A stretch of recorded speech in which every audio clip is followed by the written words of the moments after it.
morning. I was in the back talking to Mr. Schroyer. This is a talkative group. And I said, well, that's always a good thing because they're excited.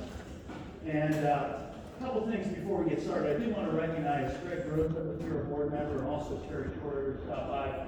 Thanks to the board. We can give him a round of applause, please.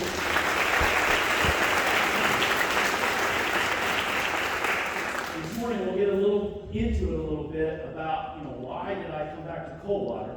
But one of the big reasons was when I first met the board and met Jen, and I thought, I can really work for these people. We're really blessed here in Coldwater to have a good board.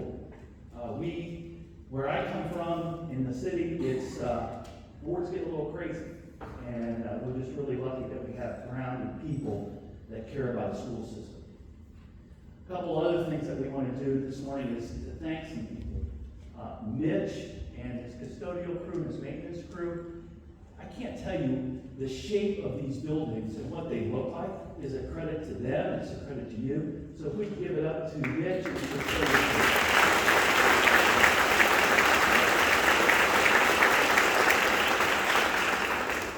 What I like most is when I walked the building the last couple of weeks is their smiles, their positive attitude, and when something goes wrong, Mitch comes over and says, hey, let's go take a walk. I've been up on the roof. I know more about chillers.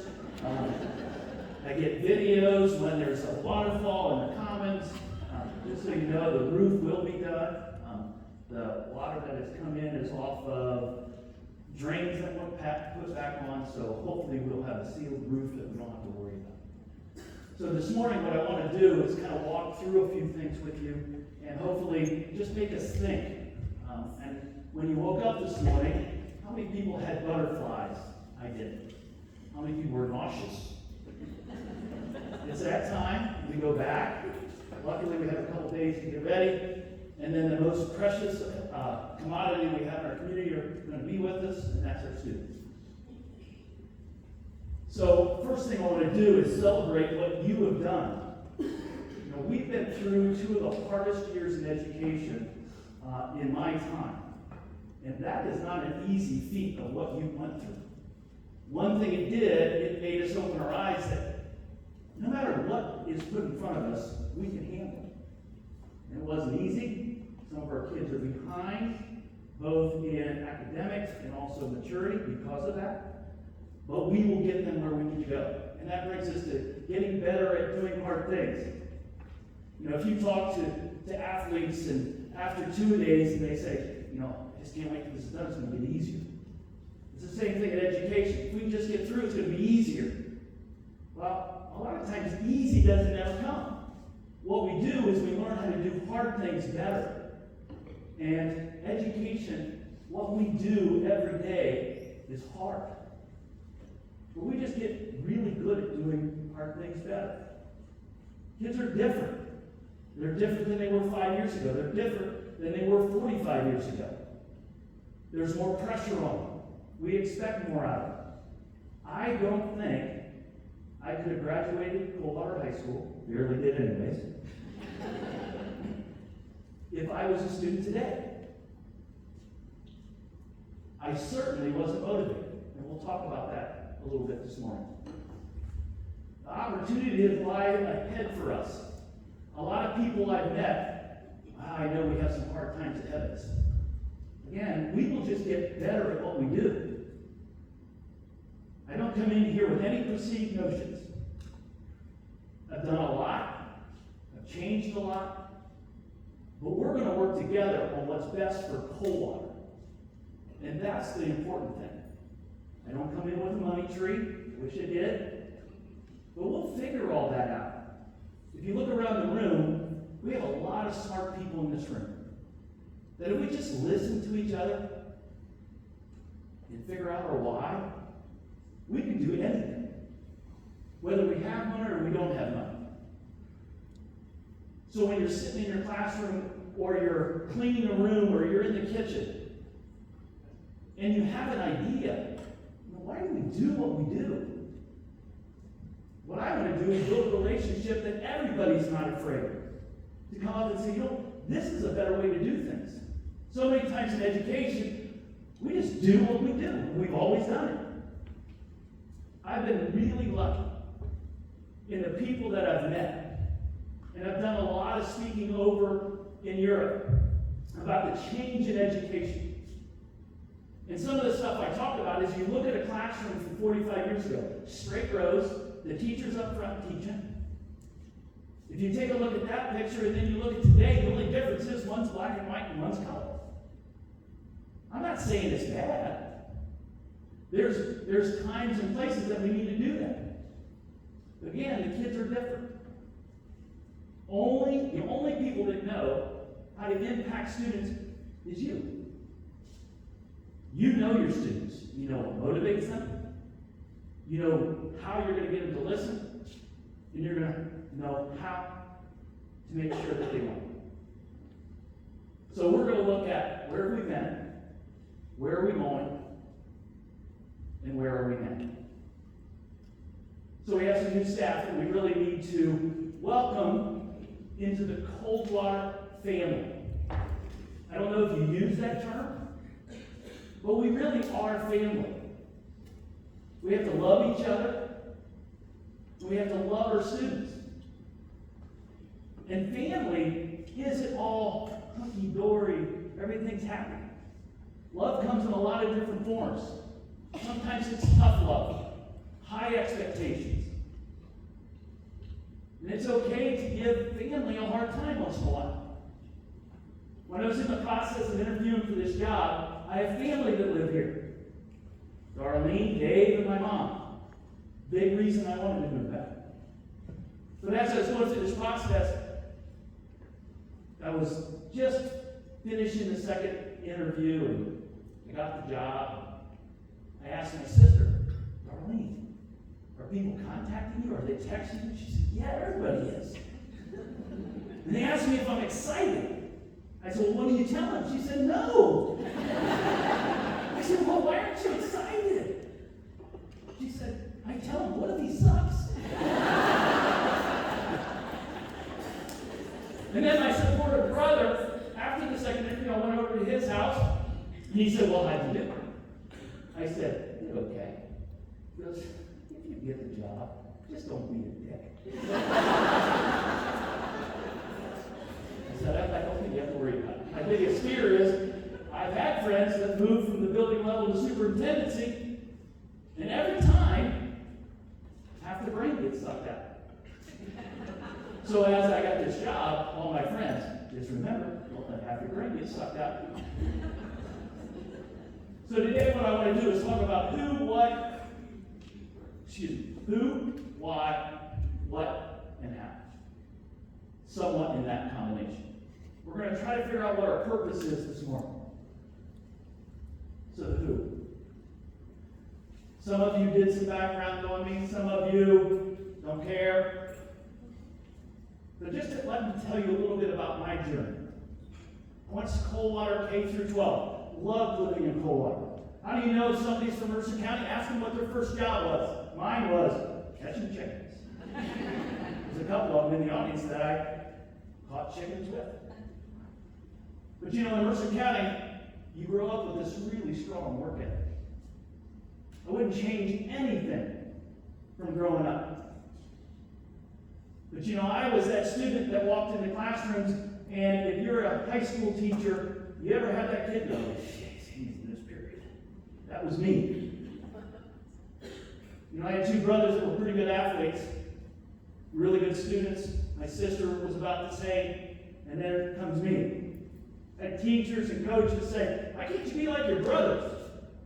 So I found my popularity in a different venue called SNS Rapids. I'm lucky I graduated high school. I was taught by legends. Charlie Mayer, Hank Sweeterman, Mr. Brunswick. I had a good relationship with them. But when I left high school, I said I would never walk into another high school again. Did not like it. The military saved my life. But as I reflected, as I went through, I always came down to a common thing. And you all all have those teachers in your mind that made an impact in your life. Whether they motivated you, whether you were the valedictorian, whether they're mean to you.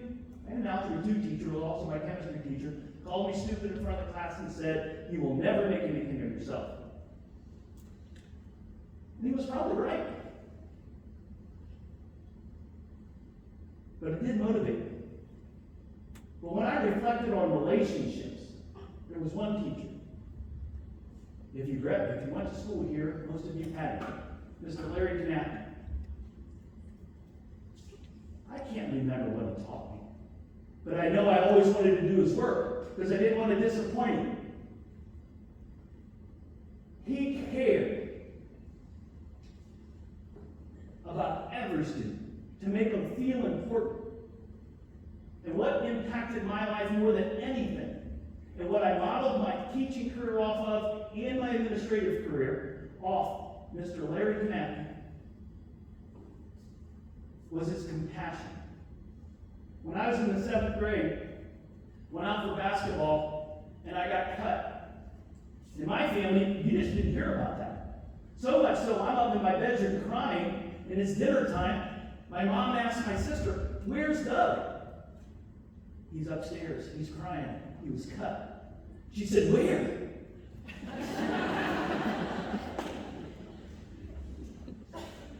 But Larry, he knew that crushed my soul. And he came to me and asked me to be the manager of the 8th grade team. He didn't make it sound like I was going to be some errand boy. He actually made it sound like he needed me. I went to every practice. I learned the plays. And then we were going to play Ohio City. It was either Ohio City or Minden. But he came in the locker room and he had a uniform. And he said, "I want you to wear this tonight." So I dressed in an 8th grade game, and I scored. I just couldn't believe it. And you say, "Well, guys, how did that impact you?" Well, then you go through, and you know you're not a good student. When I graduated, I thought I was done. Then the military changed my life. Went through, I lived in Europe. When I graduated high school, I was 5'10", 135 pounds. I grew, and I was able to play sports in Europe. Play basketball and volleyball, traveled all over Europe, loved it, but I missed being in the United States, so I came home. I was stationed in Omaha, Nebraska for 2 years. I was in charge of all the equipment on a spy plane. We left all the time. Went to England twice a month and a half at a time. You social studies people, we were spying on Russia every day. You know you had to work when the plane would come back early, because this was in the early 80s. The computers were big, massive pieces that would shake in the plane. And then we would play war games. They would call down and say, "Hey, we're going to go out. Who are you going to send?" And I would always send an airman that worked for me. One time they called down and said, "Sergeant Major, we're leaving. You need to pack up your warehouse. Who you sending?" I said, "Airman Brown." And they go, "No, you're going." So I had to go to the command center. The command center said, "Go home right now, pack your bag. Your phone's been tapped. You're not allowed to call anyone." We left on a top secret mission for 2 months. Lived in the desert in a tent. And at that time, we were spying on Muammar Gaddafi. That there changed my life. After that, remember, I'm never going to walk back into a high school, so I went to Ohio State University and majored in hotel administration. Loved running hotels. If you're old enough and remember the Holiday Inn on the Lane, how many people remember the Holiday Inn on the Lane? Raise your hand. The Heinegate parties? That was my baby. You can't tell already, I'm a little bit of a storyteller, so if you ever want to hear stories about hotels or military, I'm happy to come in and talk to kids about it in the clean version. But I'm working about 70, 80 hours a week, plus going to school full time, and I knew I missed something. And I go back and I reflect on Larry Knapp and think, what if? What if? I I just changed a little bit back then. Could I be the catalyst to make somebody change? So I switched colleges, and I changed majors. And maybe it was because when my math teacher called me stupid, I majored in math. Graduated, started working at an all-girls school, and back in the day, and that wasn't that long ago, but I taught 6 separate courses. The only math teacher, math department chair, was in charge of myself. Was the athletic director, was the volleyball coach, the assistant basketball coach, and I made a whopping $19,000 a year. I was the highest paid teacher in the building. At the summers, I would go back and I was doing some hotel work and also doing some consulting for them. And a regional vice president came in and said, "What are you doing? We'll double your salary tomorrow." Well, you didn't have to ask me that twice. So I left education and went back into the hotel business, was really successful. I was about ready to get my own hotel, and my dad died. And my mom needed some help, so I quit my job and I moved home. Just like I did now. It's only 30 years later. Taught in Salina for 5 years, and that's when I said, okay, God puts hurdles in your life, and He also opens some doors. And when He opens this door, I said, I'm all in. Taught in Salina for 5 years, loved it, coached volleyball, and then I moved back to Cincinnati. Taught at Lakota East High School, I was the first calculus teacher. Then taught at Sycamore. And you're ready to go into administration when you're sitting in your classroom and you're criticizing everything the administrators are doing. Oh gosh, vice principal, I do this. Or I do this. So all of you that are criticizing administration, I hope you have your administrative degree. So I went into administration. I was assistant principal at Sycamore High School. And then I had an opportunity to be principal at Kings High School. Was there for 8 years, did a major remodel. And then Sycamore asked me to come back, and I finished out the last 8 years at Sycamore High School. Different stints in there. I did some consulting. I'm a trained value analysis engineer. And the only reason I'm telling you that is we need to know everybody's background. I'm going to walk alongside you in all this work. I just want you to know what I've done. I've just been lucky to meet people. When I got the principal's job at Kings High School, that superintendent had hired me 5 times. He tells people I was either really smart or really crazy to hire him 5 times. I was just lucky. Some of you may have heard I'm building a school in Romania. Not because of what I know, I'm just lucky. Got together with a group of guys that we do some work in Romania. And in today's technology, it's easy. Some of the meetings are at 5 in the morning because they're 7 hours ahead. But it's important to know the who of what we're going to do. And I hope I understand what your who is. What's your background? We all have backgrounds. We all have things in our closet. All our students have things in their closet. Our students, some days, they come in with a really good reason to have a bad attitude. But it's our job to accept them and try to figure out what that bad attitude is all about. If the national trend is 50% of the families are broken, odds are you have kids in your family or in your room that come from a broken home. And in their mind, they think they're the only ones. So it's important to understand what is that background that kid's coming from. And we know we have students like that in Coldwater. I had a kid at Sycamore, had greasy hair and smell. And it would have been easy, and he misbehaved. It would be easy to throw him aside. Easy. But then you dig in a little bit, and you drive by his house, and there's an extension cord going from the kitchen to the deck of his neighbor. And that's how they powered the refrigerator. That's all they had. And that's what we have to think about. every day when we're in the classroom. What's the background? I was lucky enough to teach AP calculus. If you teach AP calculus, this is not a slam against you. But I always said, they can put a trash can in front of the classroom and these kids are going to learn. The challenging kids. That's where the bread and butter is. Well, every day those AP kids came in, I told them, thank God for you. Because they really made it enjoyable. It's the classes that challenge you every day. That's where the rubber hits the road. And how can we motivate them? So the why.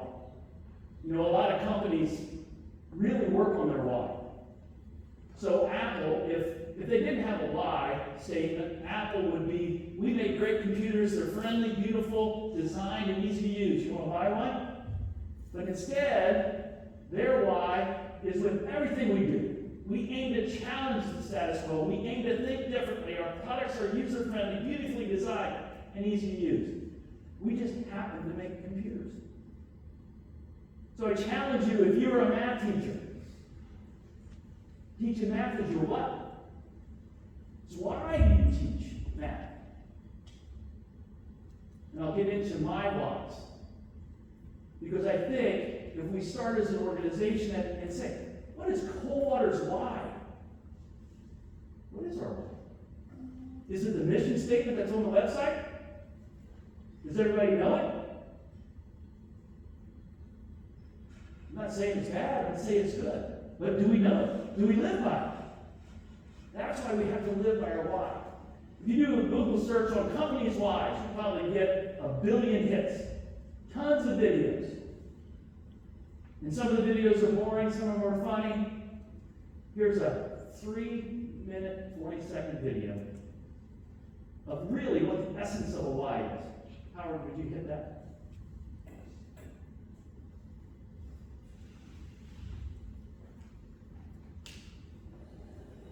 How do I know? A lot of people, when they think of the phrase, how do I know, they always want to put the what behind it. How do I know what I'm supposed to do? The question that you really should ask is, how do I know why I'm here? Because when you know your why, your what becomes more clear and more impactful. If you know, like for instance, people know that I'm in comedy, but that's what I do. My why is to inspire people to walk in purpose. So I can do comedy, I can write books, I can be in a movie, because all of it is motivated by my why. In fact, I have a new web series out called Michael Jr. Break Time. We probably just did the 6th episode. It's on YouTube. So every single Wednesday at 3 o'clock, we drop a new episode on YouTube of Michael Jr. Break Time. What it is it's me. I travel around the country and I do stand-up comedy, in case you didn't know. And in the middle of my comedy set sometime, I'll stop and just talk to my audience. And we've been filming this, and it's pretty cool. So we're in Winston-Salem. I'm going to show you a clip from Winston-Salem. And I'm just talking to this guy in the audience, and he tells me that he's a musical instructor at a school. So I was like, all right, you're a musical instructor. Can you sing? Let me hear you sing a song. So this is what happened at the last episode of Michael Jr.'s Break Time. Check it. So you're a musical director? Yes, sir. All right, so let me get a couple bars of like Amazing Grace. Can you do the first part of that? Go ahead. Amazing grace, how sweet the sound that saved a wretch like me. Wow. That bro can sing. You know what I'm saying? All right. Now, once you give me the version, is if your uncle just got out of jail, you got shot in the back when you was a kid. I'm just saying, let me see the hood version real quick, if you know what version I'm talking about. Just see if that exists. Let me see what you got.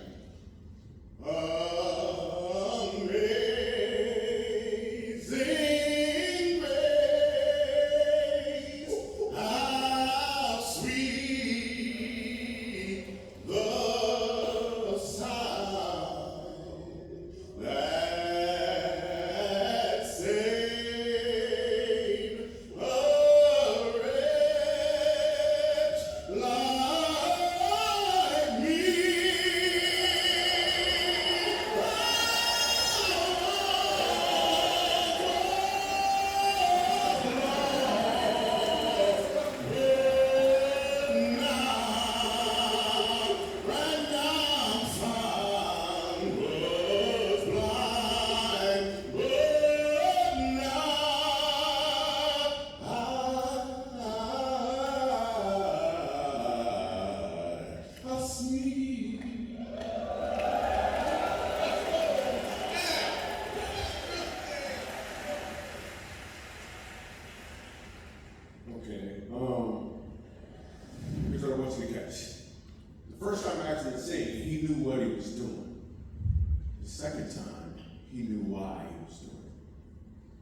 When you know your why, your what becomes more impactful because you're walking towards or in your purpose. Who's our choir teacher here? Listen, when you're walking in your why, your what has more impact because you're walking in and towards your purpose. No, the reason I just love that video, because sometimes we miss what our why is.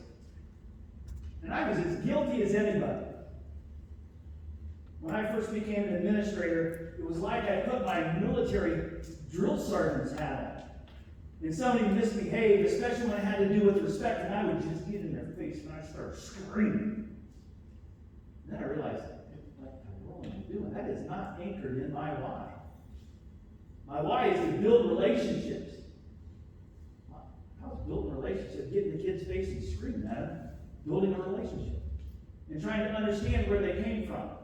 Is there a time and a moment where you have to be tough? Yes.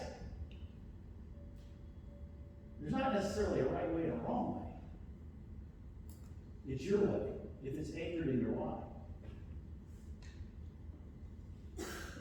So my why. I've done some stuff with this, with other staffs. So I have a personal why and a professional why, and it changes. My personal why is to be the person for the people in my world. And that is my friends, staff members, and my family, who they know they can always unconditionally count on in a loving and trustworthy way. That's my why. So when I get frustrated with my 3 kids, then I try to anchor myself back into the why. Can they count on me unconditionally? Do I love them unconditionally? Those of you that have kids, you know kids make mistakes. And a lot of times we react because it's embarrassment on us. But if we really truly understand what our why is, then we kind of get through that. My professional why has changed. It used to be different when I was in the classroom. And I pray to God half my brain doesn't get sucked out. To empower, facilitate processes, and help influence people to make a difference in education. That's my why. And if you ever see me go off course of that, it's okay to call me on the carpet. Jen stopped in my office this morning and she said, hey, we're dealing with a couple things. I hope I don't step on your toes. No one will ever step on my toes. Ever. If we're all in it for the same reason. And that is to get better every day, so our kids see us getting better every day. Those pictures are my family. And that goofy thing in the left-hand corner, we did this as a staff, and I encourage you to do it as a staff too, is to find out about everybody that you work with. We were talking in the back, and they said, if you look at students, they come to lunch, they sit in the same place every day. Same people. You look at adults, bus drivers always sit back there. You're probably sitting in the exact same tables you were last year, the year before.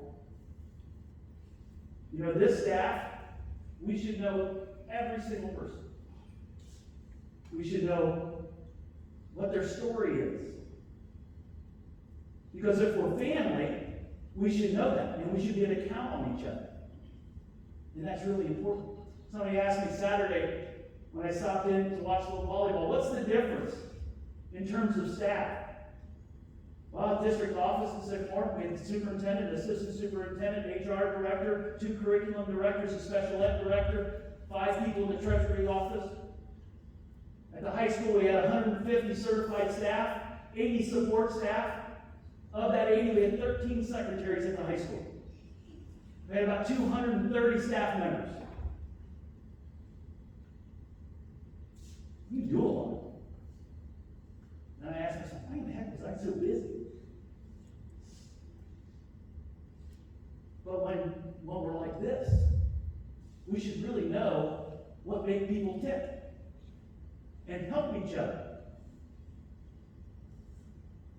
So I found this, why I teach. There's some schools that teachers put that in their Bible. This is why I teach.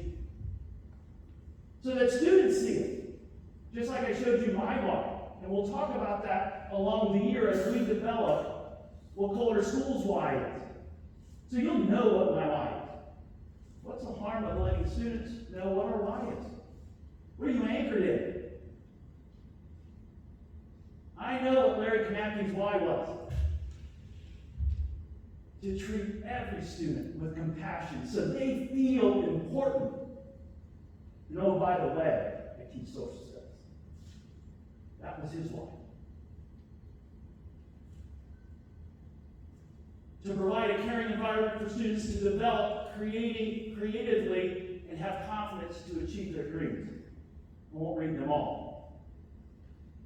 But the last one is what I like most, is to make a difference in a child's life and create the love of learning. That's really what we do. You're not just a math teacher. We're teaching students to love learning so they keep learning. How many of you remember the quadratic formula? Raise your hand. Quadratic formula. I pray to God that you're our math teachers. If you're not a math teacher, didn't raise your hand, don't feel bad. I was in a college class and forgot what the Pythagorean theorem was. If you're a math teacher, you know it. You should know that. So our content, is it vital for them to be successful? That's a question we just have to ask ourselves. But it's how we get them to think. Most of the math that you learn, yeah, we need to know how to add, subtract, multiply, divide.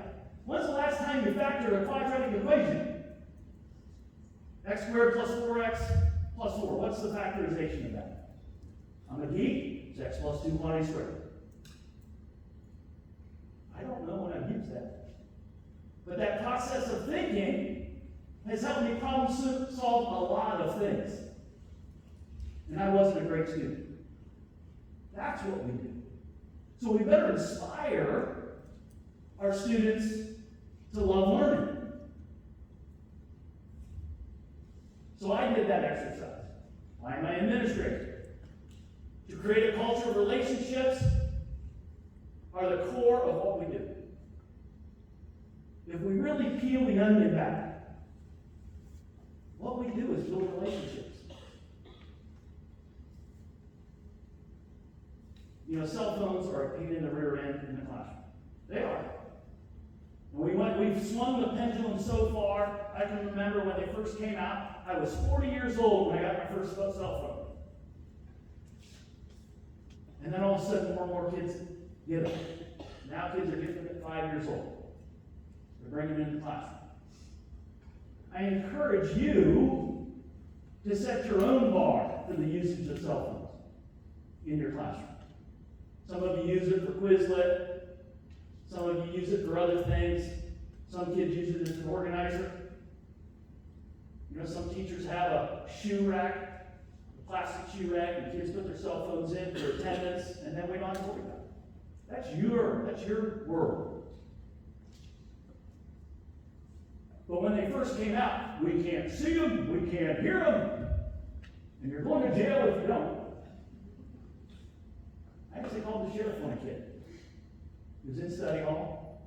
Study hall monitor said, I need you to put your cell phone away. Kid said, nope. First year's principal. I walked in, chest puffed out, just like Jason Hamburger.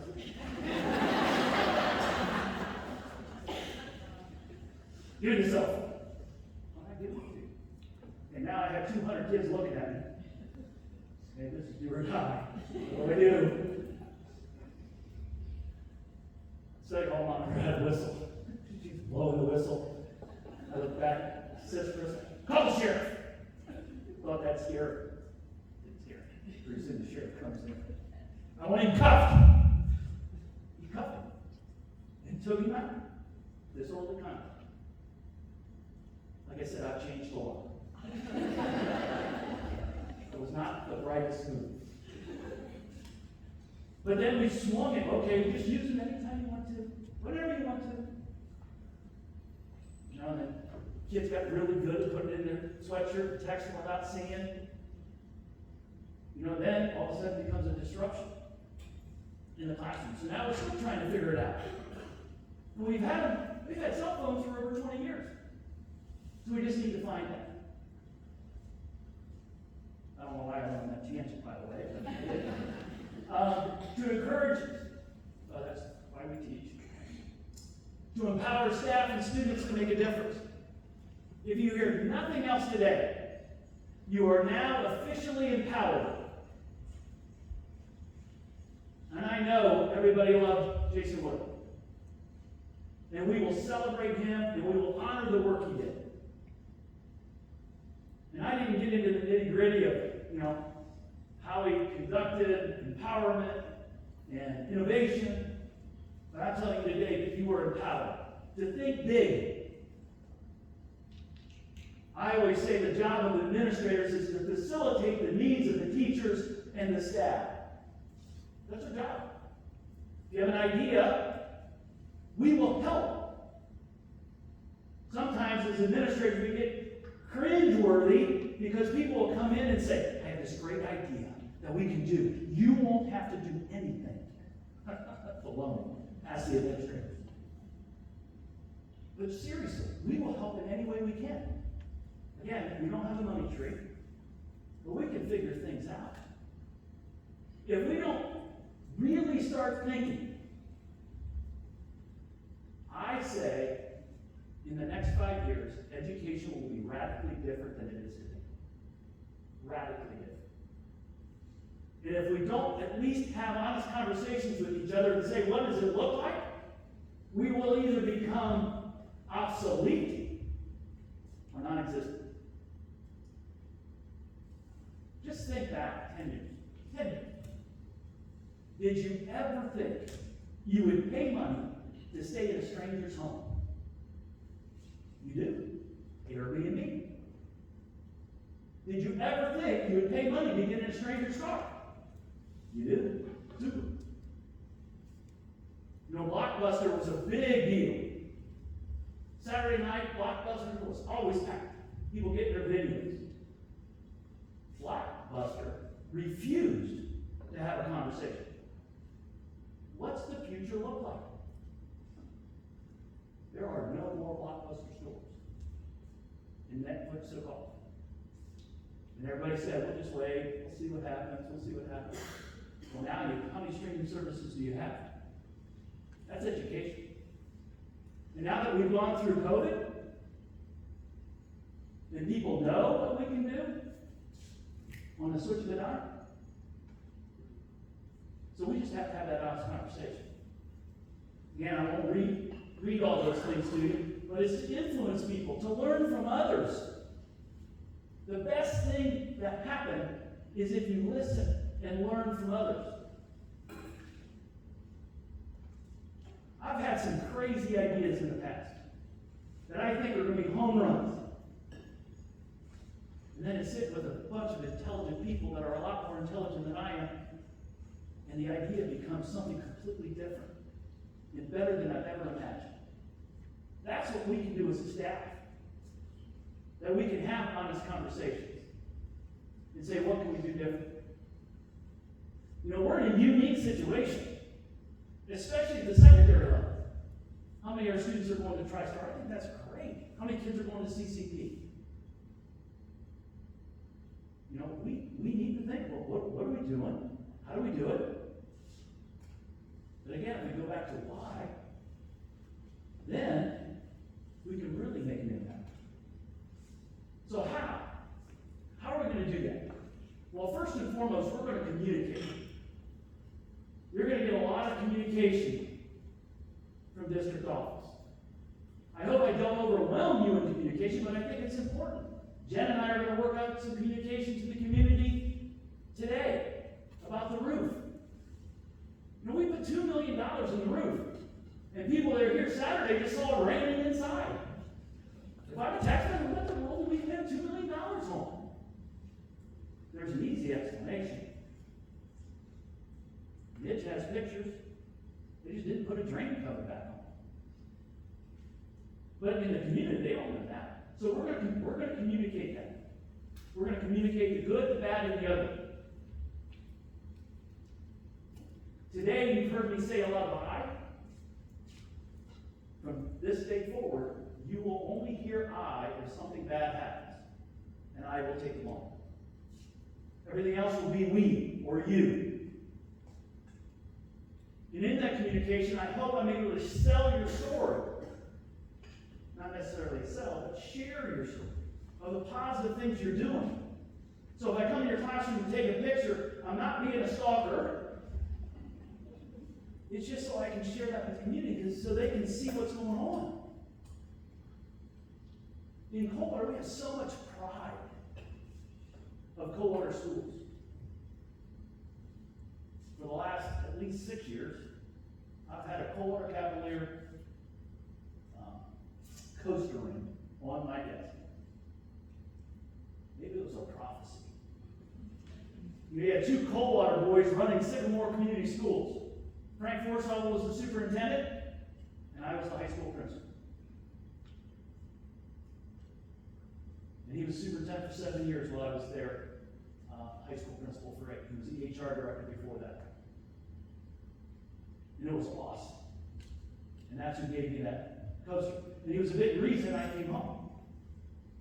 Because when this job came open, he said, you really ought to think about this job. No. I'm just going to sit here and retire. We're just finishing up a $50 million renovation project, brand new football stadium.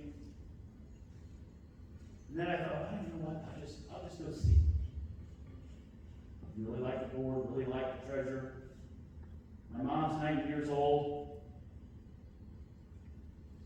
Randy White asked me at the football game, he said, geez, I just retired. You're the same age as I am. When are you going to retire?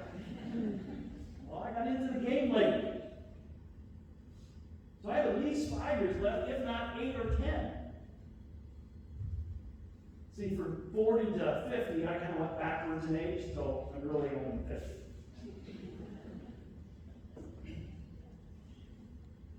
Again, I have no idea why I went down there.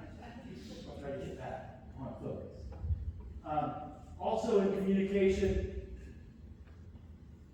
I'm going to share with you a secret, so you don't think I'm creepy. I have another creepy story for you, but like I said, I'm a storyteller. I'll watch my time. So here in the near future, you're going to get a Google Doc or a Google spreadsheet or a survey. Sorry, that will populate a spreadsheet. I'm going to ask you if you have parents living, what their name, what their address is. If you have parents that live in 2 households, I'll ask for both of them. If your parents aren't living, I'm going to ask you somebody significant in your life and their address. For the last 16 years, I've written a handwritten letter to the parents of every staff member that have worked with me while I was principal. Usually started at about Thanksgiving, and I mail it over the holiday break. At Sycamore, we weren't allowed to say Christmas. We're over Christmas break. And people say, why in the world do you do that? I don't know one parent. I don't care how old their kids are. They don't want to hear something good about their kid. The response that I've got from parents, 70, 80, 90 years old, handwritten notes they can barely read, and I can still read cursive. I put that on the refrigerator like they were back in elementary school. And the reason I tell you that now, A, so you'll give me that address. And 2, I challenge you to communicate with your students' parents. I have 3 kids.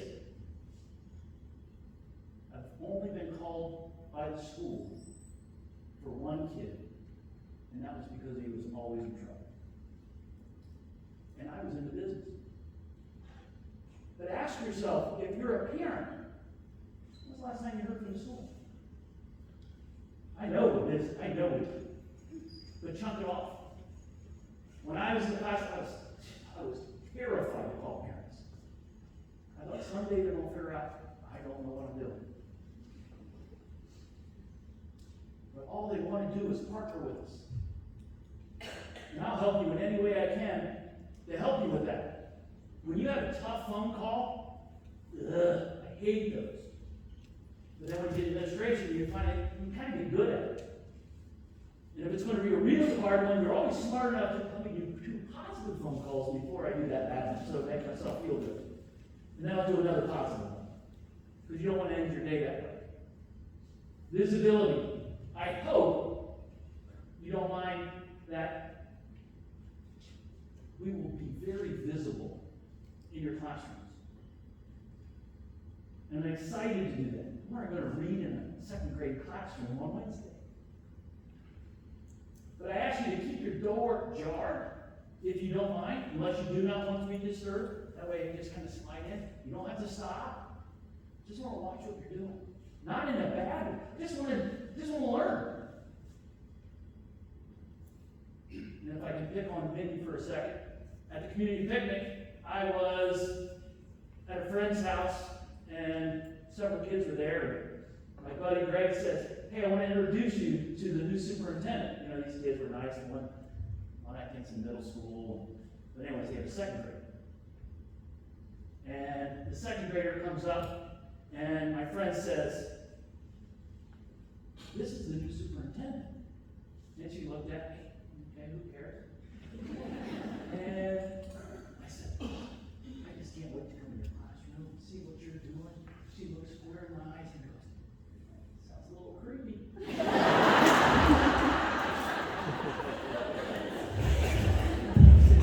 I'm going to have to deliver a different message. Respect. I respect each and every one of you as professionals. I don't care what your job is. If you're serving food in the country, you have the most important job. Because all the students are looking for is a smile. Some of them had a horrible morning. And they say, "Okay, now I get a half hour. I can breathe and I can eat." So if you're a bus driver, you're the first face they see. At Sycamore, we had 52 buses roll in every day. Every afternoon, 52 buses parked out front. Thank God bless this bus driver. She did everything she could, but she was at her last straw. She had a tough route. And of course, we made fun of her. Every day, she would scream at the top of her lungs, bang her leg, every single day you don't listen. I don't think she was anchored in her why. But I know that was tough. So then we tried to facilitate some support. If it's that bad, we'll put another adult on that list. You know, it always baffled my brain in education. We put 25 to 30 kids in the classroom, and we put a teacher up front. Sometimes we have 2 teachers in the classroom, and that teacher's facing. And we still have some issues. Our bus drivers, they sit with their back to the kids, and we put 50 of them in there. But every single person in this room plays a vital role of what we do. Professionalism. Love this profession. I absolutely love it. It's the most important profession that we can do.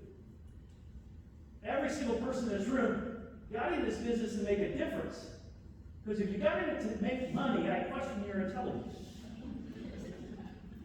I mean, tomorrow,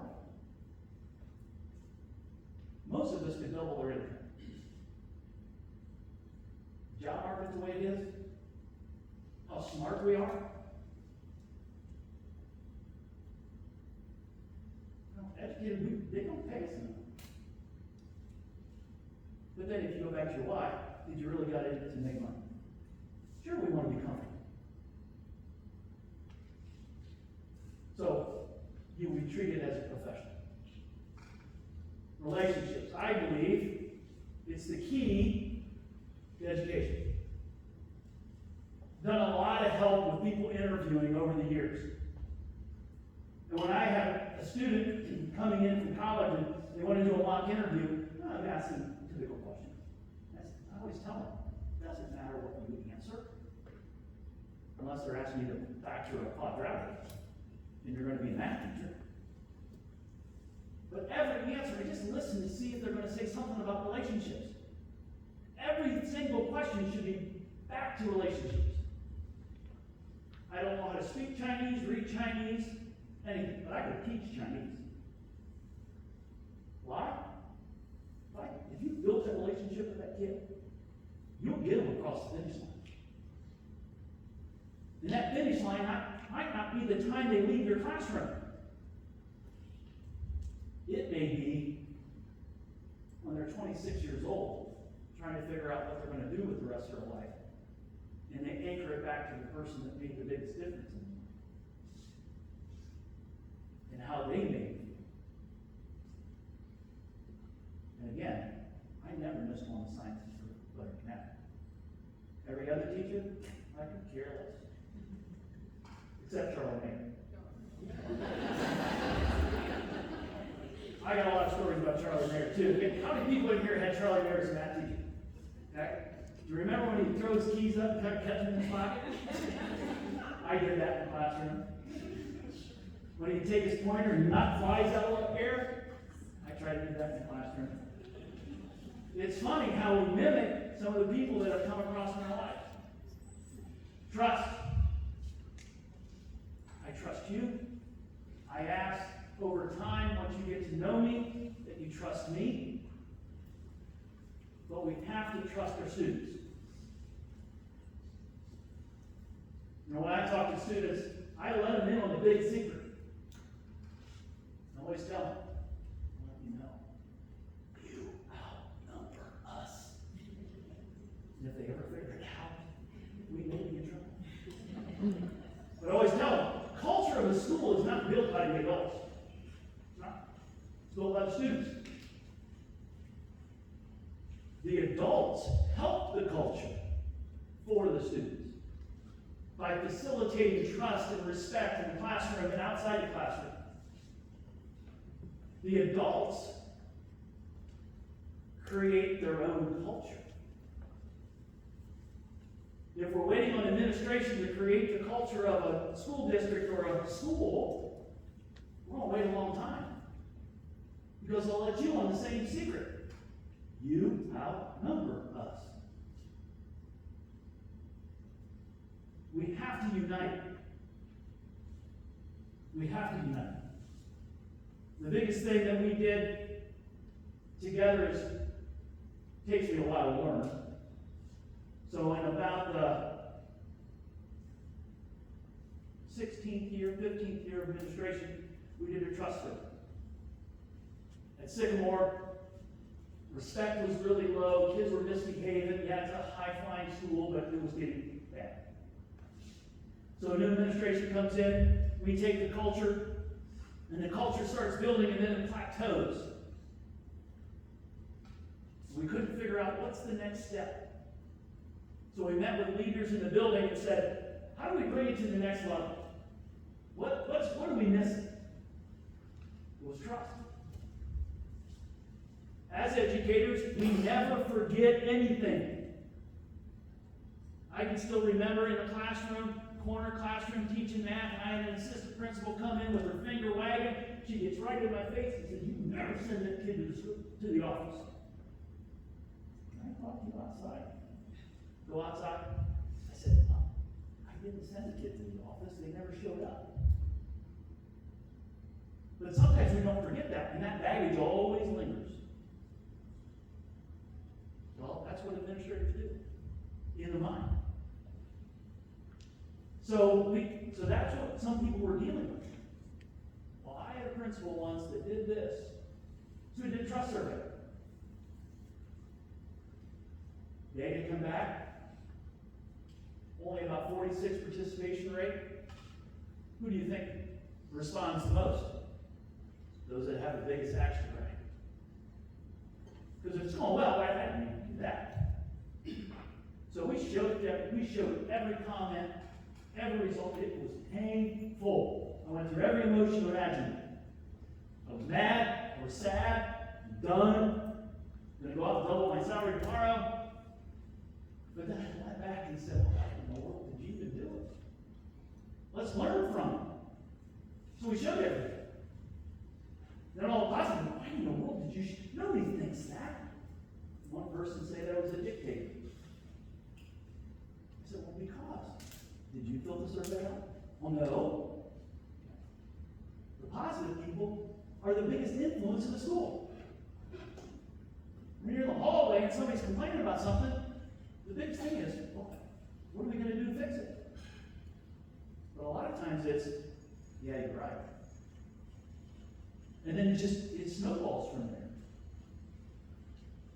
So we set goals according, and then at the end we did another one, 98% participation rate. And everything was getting better. And that's just figuring out what trust is. And we defined our own trust.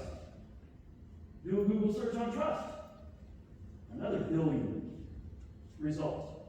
And everybody's written books on trust. Well, we just defined it ourselves. And it was communication, connection, and feeling valued. So that became my new barometer. That making sure that communicate a lot, make sure people feel connected, and make sure people feel valued. We're going to build a plan together. First thing we're going to do is we're going to figure out what our why is. Then we'll build our plan. And it may be the same plan you've been working under for the last 10 years. But we are going to be smart about it. If you've ever written it or read anything about a learning-centered school,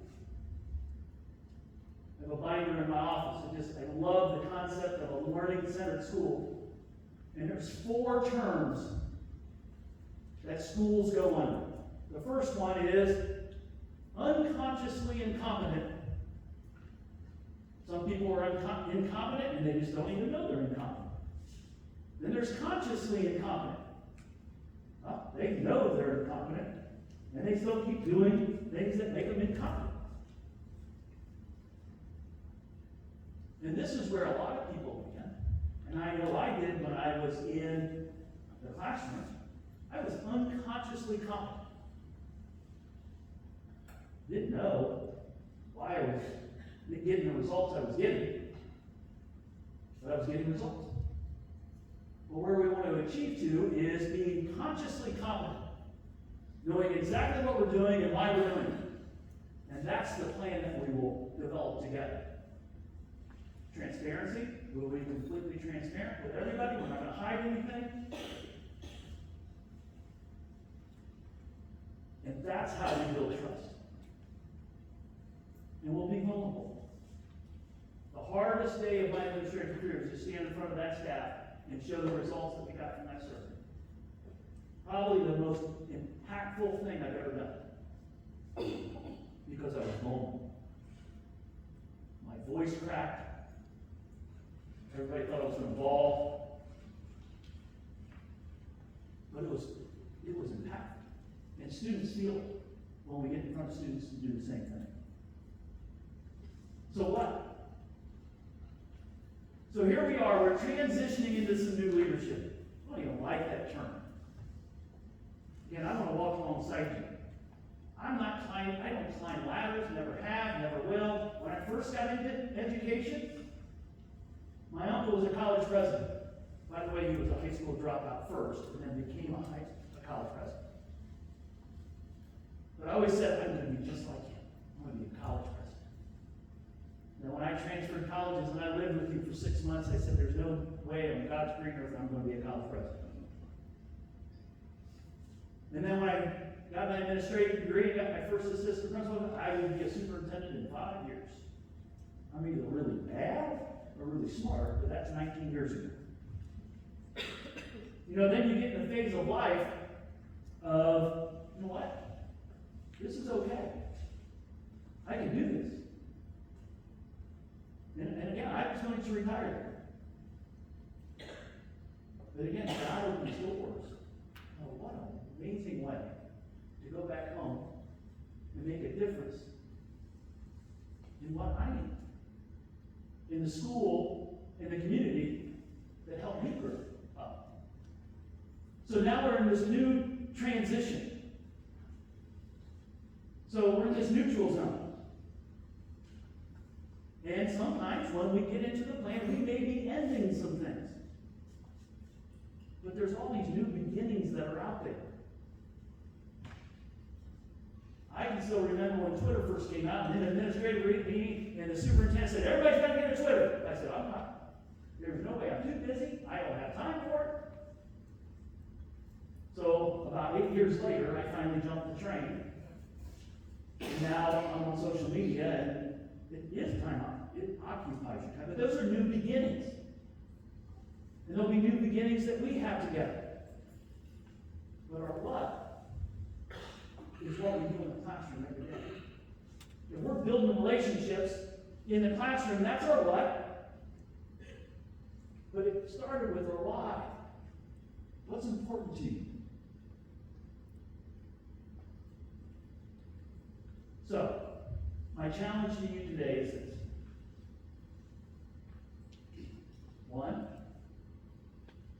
when students are coming to your building, I ask you to build relationships with every one of them. Our coursework will, like, some of the greatest teachers I've known never passed a book out until the second week of school.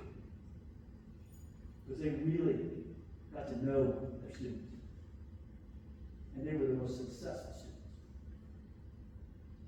I had a math teacher, probably the smartest math teacher I've ever met in my life.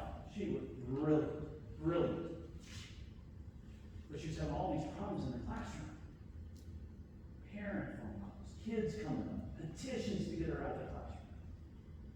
So I called her and said, here's what I want you to do. I want you to put your textbook away. Just want you to build relationships. Find out from them what's going well, what's not going well. She looked at me, she said, I did not get in this business to build relationships. I got in it to teach math. I said, well, we're going to have a problem. So my challenge to you is build relationships. Second is to communicate with our families. And I will help you with that. And third, I challenge you, just have fun. We work way too hard not to have fun. And when I come by your classroom and it's noisy and it's messy, don't ever say I'm sorry. True learning is when it is noisy and messy. Or if you have a lesson that completely flops and it was awful, you should be thankful for that. Some of the greatest things come out of failure.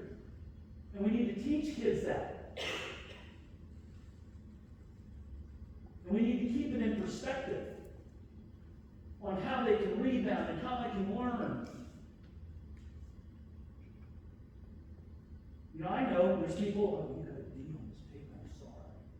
Well, that kid's like, shoot, I'm happy. That's the highest grade I've ever gotten in here. It's all perspective. I was talking to Joe this weekend, and it might have been this weekend, might not have been regional, but anyways, it's all perspective. My oldest son, he's not an athlete, but he ran cross country and track. I was the high school principal at Kings High School right next to Kings Island, and big track meet. I'm walking in stands, I'm walking in front of the home stands, you know, you're kind of like a politician. Hey, I know. So I'm standing there, and it's the mile. My son's running. I swear, everybody in the stadium was looking at me. Because that's what we do as parents. Race starts. Pretty soon my son gets lapped. He gets lapped again. He's coming in last. You know how you do it from the last kid, you kind of feel sorry for him. So everybody in the stands clap, yay! I just wanted to crawl under the bleachers.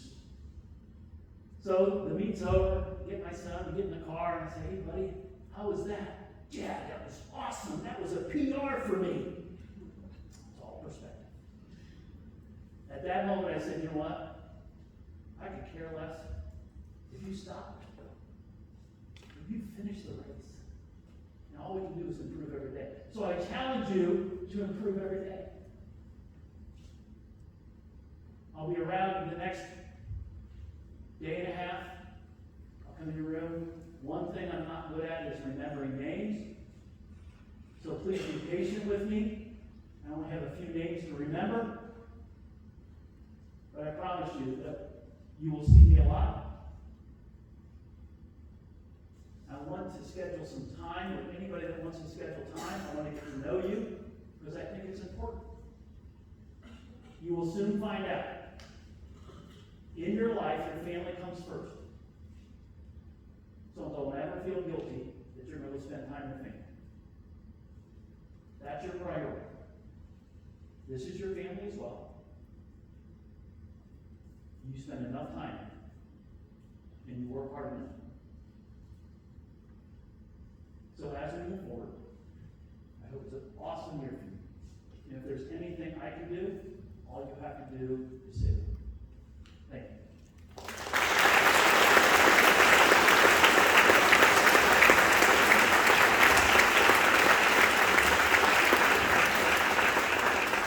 Now, the main speaker this morning is Jen McCoy. She's going to talk about insurance, the most exciting thing that you're going to hear